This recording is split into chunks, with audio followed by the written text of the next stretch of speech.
story begins in a dark alley. A lone lantern shone nearby. A girl sat on the ground and a man clung to her, grinning evilly. Behind them stood two more men, also grinning, but they still had sticks in their hands. The man was moving closer and closer to the girl while saying how cute it was that she guessed that squealing women turned him on. His pants were undone. One of his legs was between the girl's legs. That one had her pantyhose ripped and her shoes lying around. The man was running his hand up her leg, scuffing up her dress. He told her not to worry. He wasn't bad. It's just that her father owed some amount of money and ran away. Even if she screamed, no one would hear her anyway, so she shouldn't make him use violence for no reason. He stuck out his long tongue, his saliva and sweat dripping onto the girl's face. With one hand he covered her mouth, and with the other he tore her clothes in the chest area. She, with tears in her eyes, looked up at him. The man asked her what was wrong. Does she think these people here are going to help her? They all looked to the exit of the alley. There stood a frightened guy and girl who were walking by. The girl was asking her boyfriend what should they do. Should they call the police? To which the guy put his arm around her shoulders and hurried her away, saying that if they call the police, those thugs will take revenge on them. Someone will surely help her. The guy finished and the couple ran out of there. The man covered her entire face with his hand, smearing her tears all over it while telling her she shouldn't be sad. Would they start already? His younger brothers were already waiting for their turn. After saying that, he grabbed her hair and the girl screamed. That's when someone's voice called out to the ajushi. The man stopped and asked what. The two men who had been standing behind before turned around and saw a kid in front of them wearing a shirt, with a backpack on his back, and wearing glasses. One of the taller men told the kid that this was no place to walk. Did he know that? He could get hurt unintentionally, right? He didn't have time to finish because the guy kicked him in the shin, which made it bend. The next blow was also a kick, but this time in the stomach, from which the man flew to the wall unconscious. The second man asked what the hell this was, but the guy quickly bounced off the wall and kicked him in the head with his knee. The man fell to the ground, also unconscious. The man, who still hadn't pulled away from the girl, got up in horror and started running away, pulling up his pants and screaming if the creep knew who he was. The girl started to thank the guy for saving her, but she saw that his face was just as cruelly smiling as the first three men. But the guy ignored her and rushed after the man in the red shirt.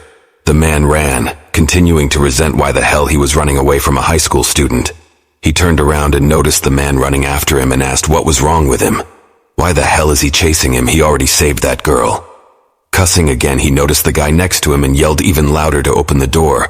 The door opened in front of him, and a man appeared, asking what was going on. Running inside, the man yelled for everyone to be called in quickly. The guy stopped right at the entrance of the building as he saw a whole crowd of smirking men in front of him.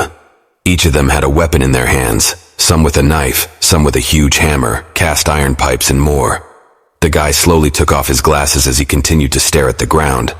One of the men who stood in front of everyone, smiling broadly and running his hand along the blade of his knife, asked where the guy his friend was running away from was.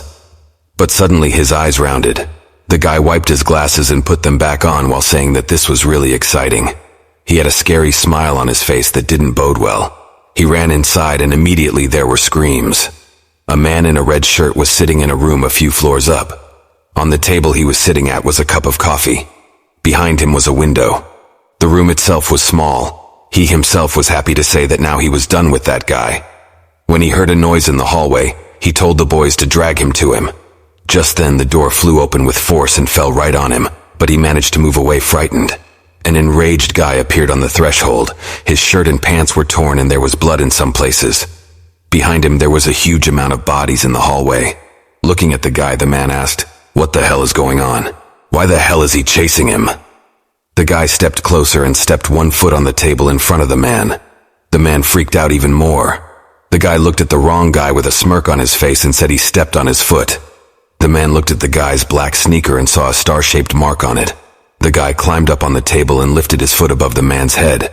The man only had time to notice that the guy's sole had a star pattern and yelled that it was his own boot prints. The window on the top floor shattered outward because something flew into it. The guy thought, why did he do that?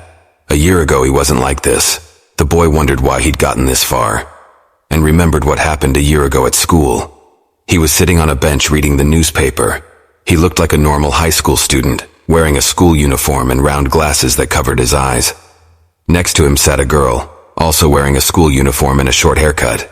She looked at the guy's paper, surprised, and asked if this was the same joint project of the government and big corporations to stop bullying in schools. Turning the page, they saw the headline, Greatest Mixed Martial Arts Tournament. The guy fixed his glasses. His eyes were as black as his hair. He said he couldn't believe that the prize money was 500 million won. Instead of the expected suppression, they are rather encouraging them. Won't it have the opposite effect? The girl looked at Gang Hanel and with a slight smile told him to think for himself. After all, those who will be participating in this tournament are forbidden to fight anywhere other than the ring. Those are the rules. He thinks all the criminals in this country will want to participate. The guy adjusted his glasses again and replied that maybe so. But who would have thought that they would allocate 10 million won even to a small region like Dong? Why would this Cheongsong Corporation spend so much money? Here the girl, unexpectedly to him, aimed her fist towards his face with great speed. He managed to throw his head back, and she said with a smile on her face that if girls were allowed in, he would also try his luck.